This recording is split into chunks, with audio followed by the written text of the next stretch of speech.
Hello friends, आज मैं आपके साथ पॉलिटिकल साइंस का एक और टॉपिक लेके आया हूँ और टॉपिक का नाम है timeline of the disintegration of Soviet union. Soviet union किस किस तरीके से डिसइंटीग्रेट हुआ, ईयर वाइज, डेट वाइज इसको डिस्क्राइब करने की कोशिश करेंगे।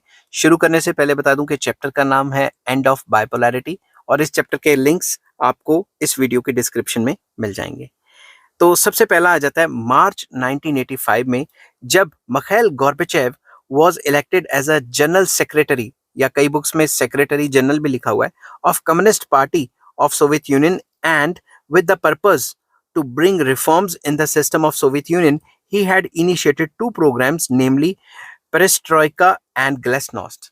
भाई 1985 मार्च में वो जनरल सेक्रेटरी बनते कम्युनिस्ट पार्टी के और मतलब सोवियत यूनियन में रिफॉर्म्स लाने के लिए उन्होंने दो प्रोग्राम स्टार्ट किए, पेरेस्ट्रोइका एंड ग्लेस्नोस्ट, मतलब ओपन करना इकोनॉमी को और थोड़ी बहुत फ्रीडम दे देना। ठीक है, तो नंबर वाइज डिस्कस करूंगा। फिर 1988 में क्या होता है?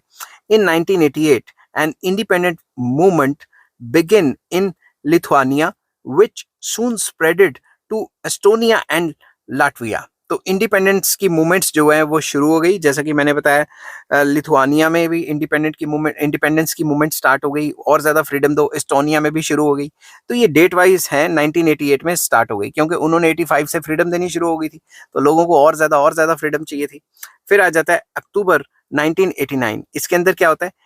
In October 1989, Soviet Union had declared the dissolution of Warsaw Pact and the member countries of it were given freedom to decide their own future. 1989 में जो वॉर्सो पैक्ट बनाया था नेटो के मतलब नेटो से अपने कंट्रीज को प्रोटेक्ट करने के लिए या नेटो से बचने के लिए, तो जो यूएसएसआर की जो मेंबर रिपब्लिक्स थे उन्होंने बनाया था, उसको खत्म कर दिया गया। ठीक है, बट नेटो ने कहा था भाई मैं भी खत्म कर दूंगा, मगर वो तो आज तक खत्म ही नहीं हुआ। After this, in November 1989 Berlin wall जो है वो डेमोलिश कर दी गई थी। बर्लिन वॉल खत्म हो गई थी और ईस्ट जर्मनी वेस्ट जर्मनी का कॉन्सेप्ट खत्म हो गया। उसको किसी और जगह डिस्कस करेंगे, अभी यहाँ फिलहाल टाइमलाइन बता रहे हैं कि कैसे कैसे यूएसएसआर टूटा। नेक्स्ट है फरवरी 1990 में क्या हुआ? मखाइल Gorbachev strips the Soviet Communist Party of its 72 years long monopoly on power by calling on the Soviet Parliament to permit multi-party politics. फरवरी 1990 में मखाइल गोर्बाचेव ने ये कहा कि भाई ये क्या मोनोपोली बना के रखी है कम्युनिस्ट पार्टी की, मल्टी पार्टी सिस्टम लाओ, बाकियों को भी तो बोलने का मौका दो। मार्च 1990 में क्या होता है? इन मार्च 1990 Lithuania had declared its independence from Soviet Union and become first of the 15 Soviet republics to do so. जो 1990 मार्च में लिथुआनिया थी, उन्होंने अपनी इंडिपेंडेंस डिक्लेयर कर दी और उनको देखो देखिए बाकियों ने भी कर दी। ठीक है, तो जून 1990 में क्या होता है? इन जून 1990 Russian parliament declared it's independence from the Soviet union. जो रशियन पार्लियामेंट है उन्होंने अपने आप को सोवियत यूनियन से अलग कर लिया। ठीक है, जून 1991 में क्या होता है? Russian leader Boris Yeltsin became the first president of Russia. Russia के फर्स्ट प्रेसिडेंट बन जाते हैं। फिर अगस्त में 1991 में क्या होता है? In August 1991 the communist party hardliners stage and abortive coup against the Mikhail Gorbachev. Gorbachev के अगेंस्ट वो खड़े हो जाते हैं जो पार्टी हार्डलाइनर्स थे कि भाई इसने क्या कर दिया, सोवियत यूनियन तोड़ दी वगैरह वगैरह।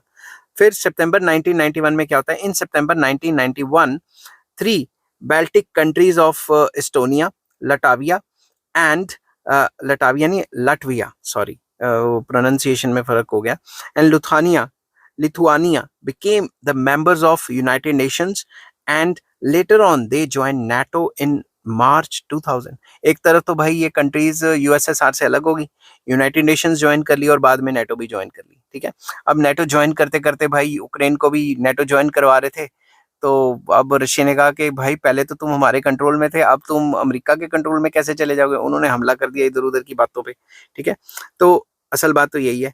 दिसंबर 1991 में क्या होता है? In December 1991 Russia, Belarus and Ukraine decided to annul the 1922 treaty on the formation of USSR and form the Commonwealth of Independent states. तो ये कॉमनवेल्थ ऑफ इंडिपेंडेंट स्टेट्स बना दी और जो है ट्रीटी फॉर्म कर ली कि भाई हम आपस में मिलजुल के रहेंगे फला फला। ठीक है, later on Armenia, Azerbaijan, Moldova, Tajikistan, Kazakhstan, Turkmenistan and Uzbekistan joined the Commonwealth of Independent States. Join आना था, यहाँ ज्वाइंट नहीं आना था।